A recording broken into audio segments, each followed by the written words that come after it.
My parents gave my house to my sister without telling me, so I stopped paying the mortgage, and now the bank is taking this house away. They came to my place with their belongings, but I refused to let them in. My story starts when I was 23, living in my grandmother's old house in the suburbs. She'd left it to me when she passed away, my father's mother, a kind woman who always made sure I had everything I needed. The house wasn't new or fancy, but it was solid and well maintained, sitting in a quiet neighborhood where you could actually hear birds singing in the morning.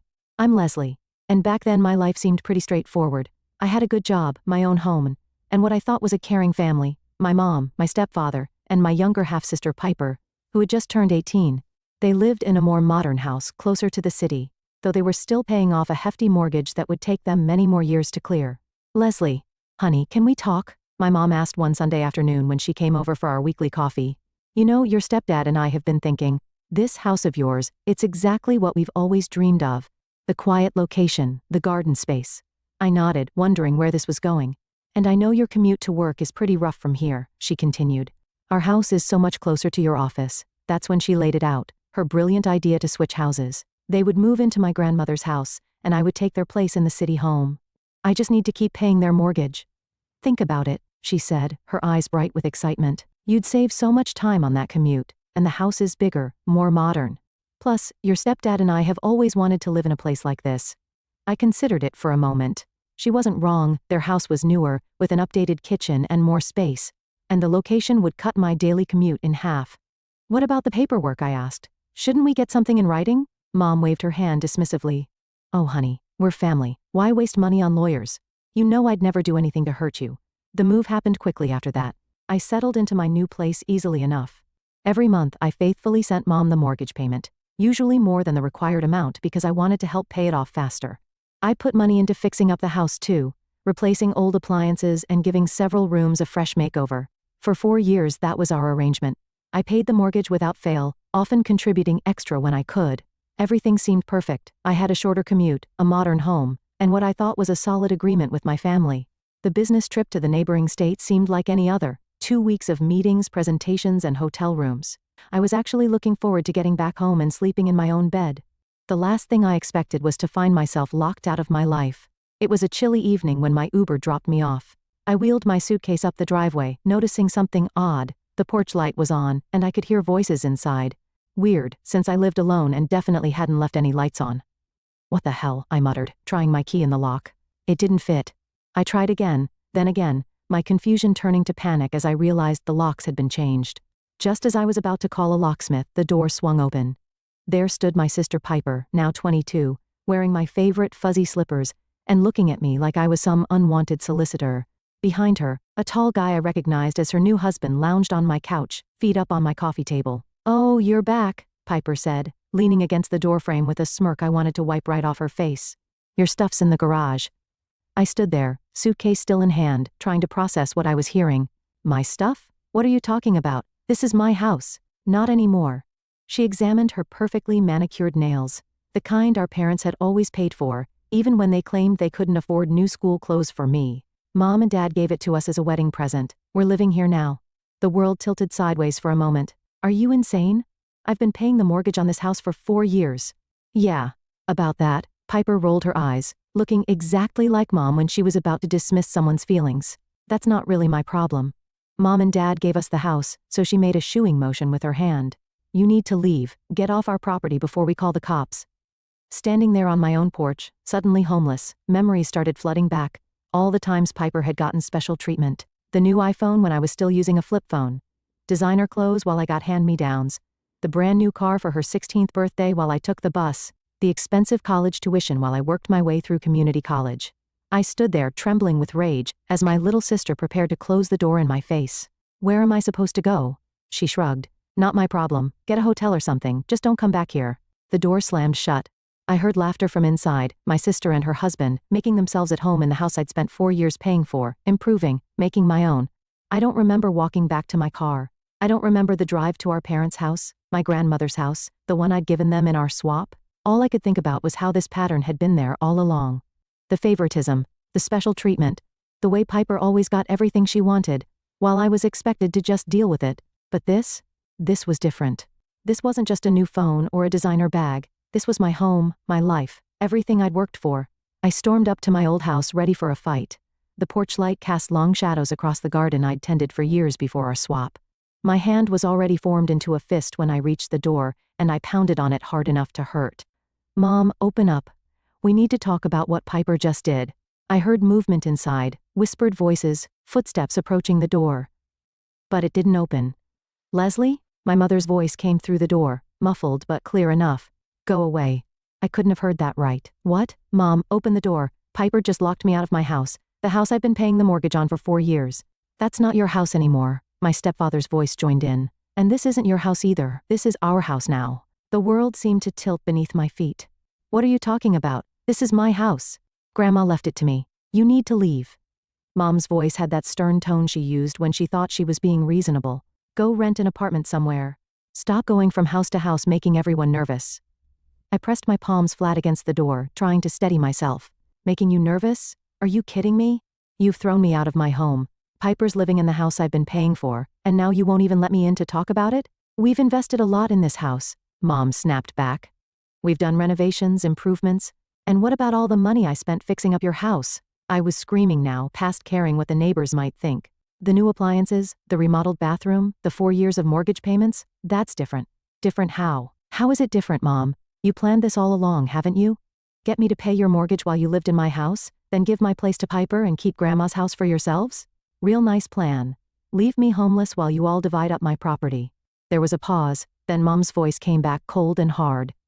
"You need to leave now, Leslie. This is our house, and we don't want you here." Something snapped inside me. For years of mortgage payments, countless home improvements, and a lifetime of watching Piper get everything she wanted, it all crystallized into a single clear thought. "Actually, Mom, you're wrong about one thing," I said. My boy suddenly calm. "This is my house, legally. The deed is still in my name. Grandma left it to me, remember? And since you're so fond of kicking people out of their homes, maybe it's time I returned the favor." "You wouldn't dare," my stepfather growled. "Try me," I shot back. "I'm done being the nice one. I'm done watching you favor Piper while you use me. Get out of my house, or I'll have you evicted, legally." Silence from behind the door. I waited a moment longer, then turned and walked away. I had nowhere to go, but I knew what I had to do. An hour later, I was checking into a cheap hostel, my suitcase still packed from my business trip. I pulled out my phone and started searching for lawyers. The lawyer I hired, Mr. Thompson, didn't mess around. Within 2 days, he had prepared all the necessary eviction documents. I stood behind him on my porch watching as he knocked on the door with sharp, professional raps. Mom opened it this time, her face turning pale when she saw the legal documents in Mr. Thompson's hand. "Good morning, Mrs. Carter," he said, his voice crisp and businesslike. "I'm here on behalf of your daughter Leslie, the legal owner of this property. I'm serving you with an eviction notice. You can't do this." My stepfather appeared behind Mom, his face red with anger. Mr. Thompson remained unfazed. "Actually, we can, and we are. You have 3 days to vacate the premises. If you fail to comply, we'll be forced to involve the police and pursue legal action for forcible eviction." I stood silently, watching my mother's face cycle through shock, anger, and finally fear. She tried to catch my eye, but I looked away. I was done with her manipulation. "Leslie, honey," she attempted, her voice sugary sweet. "We can talk about this. The time for talking was before you locked me out of my house and gave it to Piper." I cut her off. 3 days, Mom. That's all you get." Those 3 days were the longest of my life. I stayed in my hostel, jumping every time my phone rang. But surprisingly, they actually complied. On the morning of 4th day, Mr. Thompson called to inform me that my parents had moved out and the house was clear. When I arrived, they were loading the last of their boxes into a moving van. Mom stood in the driveway, watching me with red-rimmed eyes. "You're no daughter of mine," she hissed, tears streaming down her face. "You're a traitor. After everything we've done for you, done for me," I laughed bitterly. "You mean using me to pay your mortgage for 4 years while you plan to steal my house?" "Yeah, thanks for that." She got into their car without another word, and I watched them drive away to whatever rental they'd managed to find. The moving van followed, and suddenly the driveway was empty. My house was mine again. Inside, I found chaos, drawers left open, things strewn about, but nothing major damaged. As I stood in my grandmother's living room, my living room, a thought struck me with crystal clarity. I was done paying their mortgage. They'd broken our verbal agreement the moment they locked me out of the house I'd been paying for. Now they could deal with the consequences. I sat down in my grandmother's old rocking chair, feeling her presence around me, and for the first time since this nightmare began, I smiled. I couldn't stop thinking about all the money I'd poured into my parents' place. New kitchen appliances, that expensive water heater, the bathroom renovation. I'd treated that house like it was really mine, believing that one day it would be. The real kick in the teeth was the mortgage. For years of payments, always sending more than required, thinking I was doing something smart for my future. According to my calculations, there was only about $50,000 left to pay off. 2 more years of payments at the rate I was going, and the house would have been fully paid for. I'd been so close. All that money, I whispered to the empty room. All those extra payments. A memory suddenly surfaced, something I'd pushed aside at the time but now saw in a whole new light. It was right after we'd done the house swap. Mom had been sitting at her new kitchen table, stirring her coffee with that innocent look she always got when she wanted something. "Leslie, honey," she'd said. "I've been thinking, since we're living here now, maybe you should just transfer the house deed to us. You know, make it official. We'll sign our house over to you once the mortgage is paid off, of course."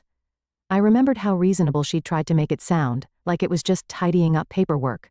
But I'd had a better idea. "Why don't we do it the other way around?" I'd suggested. "You can transfer the mortgage to my name now, and I'll keep making the payments officially. Then I'll sign over Grandma's house to you right away." The way Mom's face had changed, just for a split second before she covered it with a smile. I should have seen it then. "Oh no," she'd said quickly. "That would be so complicated with the bank. Better to just wait until the mortgage is paid off. Then we can do a clean swap of both houses." Stepdad had jumped in then, nodding vigorously. "Much simpler that way, Leslie. No need to involve the bank or lawyers. We're family after all."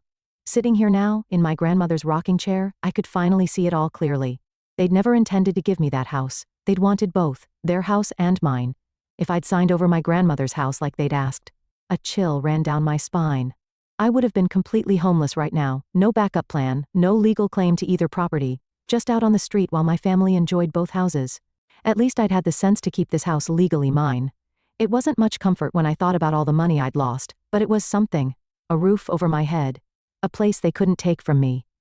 And most importantly, a lesson learned about trust, even when it came to family. Maybe especially when it came to family. My phone rang exactly 3 days after the missed mortgage payment. I was sitting in my grandmother's kitchen drinking coffee and trying to figure out how to rebuild my life, when Mom's name flashed on the screen. I almost didn't answer. But part of me wanted this confrontation, needed it even. "Where's the mortgage payment?" She didn't even say hello. Her voice was sharp, entitled, like I was some delinquent tenant rather than her daughter. "The bank's going to charge us late fees."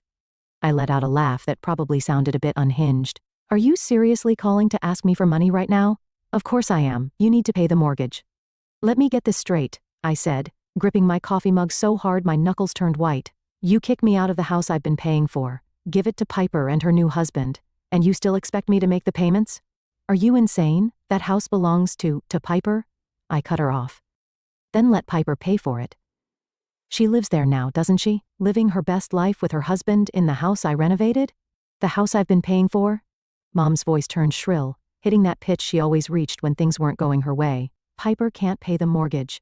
She just graduated college. She's not even working yet. They just had that beautiful wedding and they're still settling in. Not my problem." I cut her off again, feeling a strange calm settle over me. "Not anymore. You gave her my house? Great. She gets the mortgage payments too." There was a pause, then Mom's voice turned threatening, that same tone she'd used to manipulate me since childhood. "Fine. Then we'll just move back into your house."